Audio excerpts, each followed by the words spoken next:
Hi అండి, welcome to my channel series ideas Sonumuni blog. ఈ బ్లాగ్లో వచ్చేసి శివరాత్రి మేము ఏ విధంగా చెప్పుకున్నాము, ఎంత టైం పట్టింది అనేది ఈ వీడియోలో తెలియజేస్తాను. తప్పకుండా చూసేయండి. ఇక ఈ వీడియోలో ముందుగా ఎర్లీ మార్నింగ్ 3 o'clock చేసి ఈ విధంగా ముగ్గు అనేది పెట్టేసుకున్నాను. మొత్తం కూడా క్లీన్ చేసేసుకొని ఇక ఆ తర్వాత సింపుల్గా దీపారాధన అనేది చేసేసుకున్నాను అనమాట. ఈవినింగ్ టైంలో మనం దీపారాధన చేసుకుందాం అనేసి.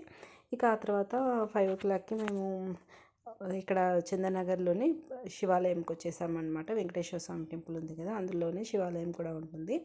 ఇక అక్కడ మనకి రుద్రాభిషేకం అనేది చేస్తారనమాట. మనము పేమెంట్ చేసి కూడా మనము అక్కడ చూడవచ్చు, లేదంటే సింపుల్గా బయట నుంచే మనము వీక్షించవచ్చు అనమాట.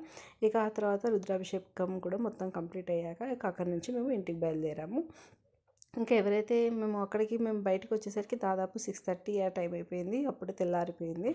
ఇక ఆ తర్వాత అక్కడి నుంచి మేము ఇక ఇది వచ్చేసి బీరంగూడ ఇంటికి వచ్చేసాము. ఇంటికి వచ్చేసి కొంచెం రెస్ట్ తీసుకొని ఈవినింగ్ టైం అనమాట, అంటే 2 o'clockకి అప్పుడు మేము ఇక్కడ బీరంగూడ టెంపుల్కి వెళ్ళాము. ఎర్లీ మార్నింగే వెళ్దాం అనుకున్నాం, కానీ రష్ ఎక్కువ ఉంటుంది అనుకున్నాము. కాకపోతే ఇప్పుడు ఈవినింగ్ టైంలో కూడా రష్ పబ్లిక్ మాత్రం చాలా ఎక్కువగా ఉంది.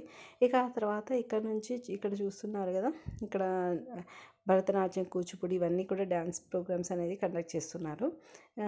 ప్రతి సంవత్సరం కూడా ఈ విధంగానే చేస్తున్నాను. నేను లాస్ట్ ఇయర్ వీడియో కూడా అప్లోడ్ చేశాను. ఎవరైతే చూడలేదో లాస్ట్ ఇయర్ కూడా చూసేయండి. ఇక ఆ తర్వాత లైన్లో అనేది నిల్చున్నాము. మామూలుగా సర్వదర్శనం అనేది చేసుకున్నాము. మనకి ఇక్కడ 50 రూపీస్, అలాగే విఐపి టికెట్స్ కూడా ఉన్నాయి. సరే మేము సర్వదర్శనం చేసుకుందాం అనేసి మేము ఫస్ట్ ఇక్కడికనే వెళ్ళాము. కాకపోతే చాలా టైం పట్టింది. దాదాపు నాకు 4.5 hours అనేది పట్టింది. 2కి వెళ్తే బయటకు వచ్చేసరికి 7:30 అయిందనమాట. ఇది వచ్చేసి సైడ్కి ఉంటుంది. మనం సైడ్ నుంచి వెళ్తే ఇక్కడ మనము ఒక వెంకటేశ్వర స్వామితో పాటు శివాలయం కూడా ఉంటుందన్నమాట. ఇది చూస్తున్నారుగా, ఇది వచ్చేసి గుహ అనమాట. ఇక్కడ నుంచి లోపలికి వెళ్తే మనం శ్రీశైలంకి చేరుకుంటాము. అదంతా కూడా ఇప్పుడు క్లోజ్ అయిపోయింది అందులో నుంచి వెళ్తే. ఇక ఆ తర్వాత మేము బయటకు వచ్చేసరికి దాదాపు 7:30 అయిపోయిందనమాట. ఇక అక్కడ నుంచి ఇంటికి బయలుదేరిపోయాము. ఇక్కడ బయటికి రావడానికే చాలా టైం పట్టింది. ఆల్రెడీ నేను 2 వీడియోస్ కూడా అప్లోడ్ చేశాను బీరంగూడ టెంపుల్ గురించి, చూసేయండి.